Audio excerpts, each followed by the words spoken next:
Well, she is the senator who is not running for re-election this time, and she is making a habit of coming on the show more and more as we get closer to election. She's always welcome here. Senator Claire McCaskill from the great state of Missouri. Good morning, Senator. How are you?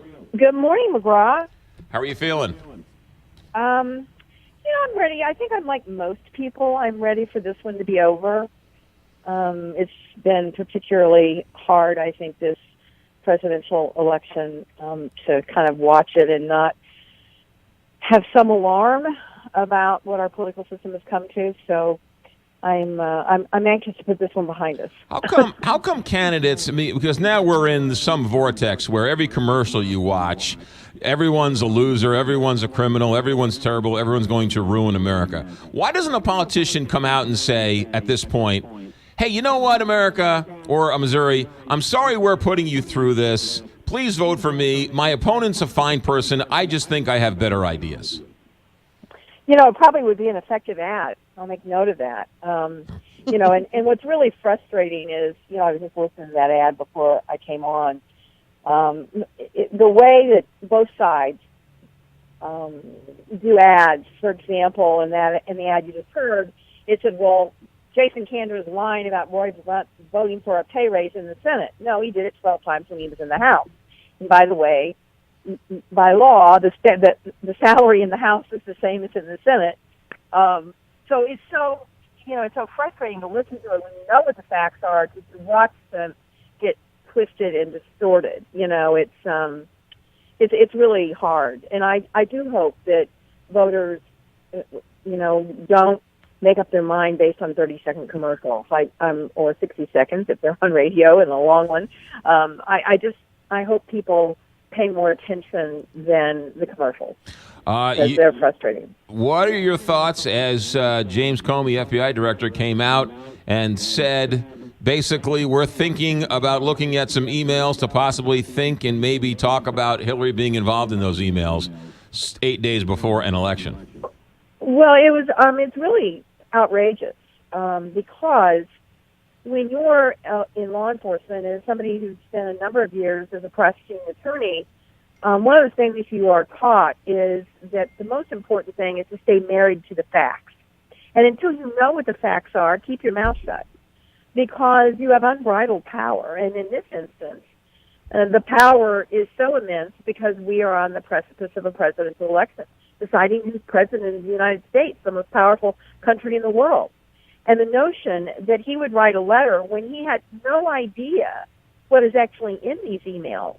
Basically, the letter was, we're going to investigate. Well, you don't do that.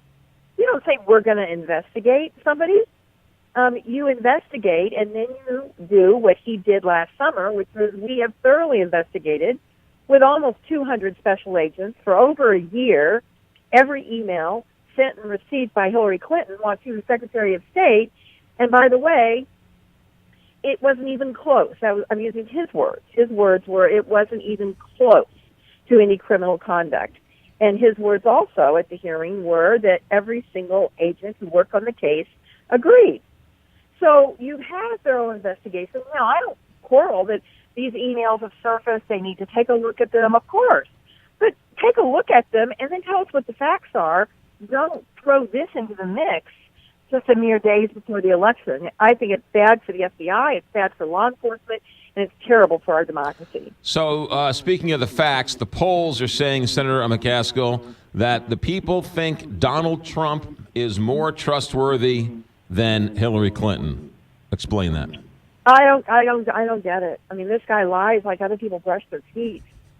I remember how startled I was at the debate in St. Louis when he was asked about, should you be getting up at 3 a.m. and asking people to look at a woman's sex tapes? And he stood there on the stage and said, I didn't do that.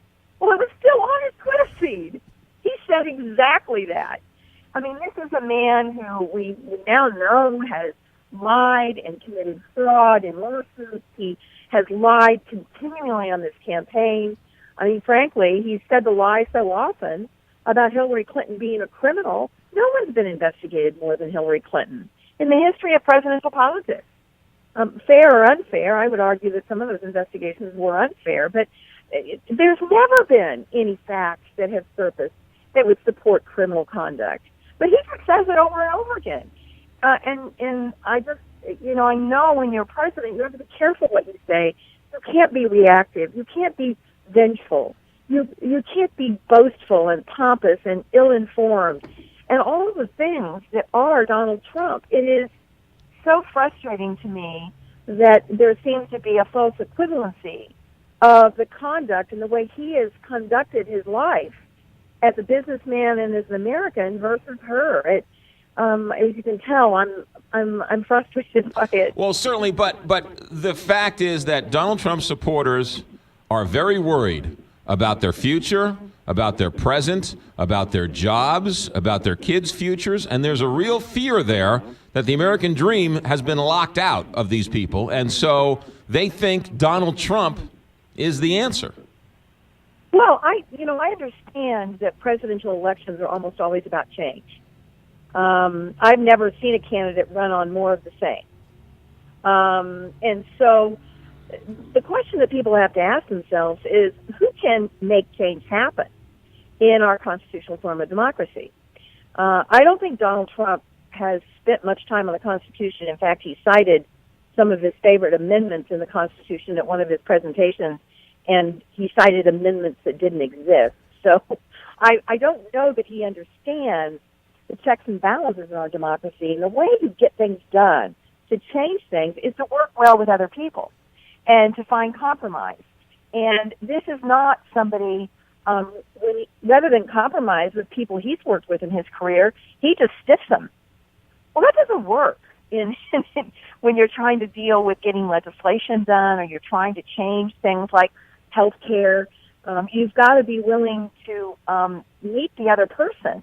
And he's shown no ability to listen to other people or work with other people, whereas Hillary Clinton's done that a lot. And she did it when she was First Lady, and she got the Children's Health Insurance Program done.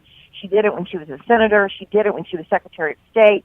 She worked across the aisle. And by the way, that's why I believe, and I'm basing this on things that some of my colleagues have said to me, I believe the majority of the Republicans in the U.S. Senate are not going to vote for Donald Trump because they know that they can work with Hillary Clinton and get some things done. Say that again. I missed that. You're saying that your colleagues who are Republicans in the Senate are going to what? I believe that a great number of them will not be voting for Donald Trump, and a great number of them will, in fact, vote for Hillary Clinton. So you're saying privately they'll vote for her, but publicly they will support him? Correct. Oh, that might be some news here this morning, Senator McCaskill. You are also a big proponent of Amendment 2 here in the state, which is going to limit state contribution limits, correct? Correct. I think it's really important. I mean, Missourians need to understand we are the only state in the union that has no rules. We have a candidate for governor that's gotten $2 million, and we have no idea where it came from.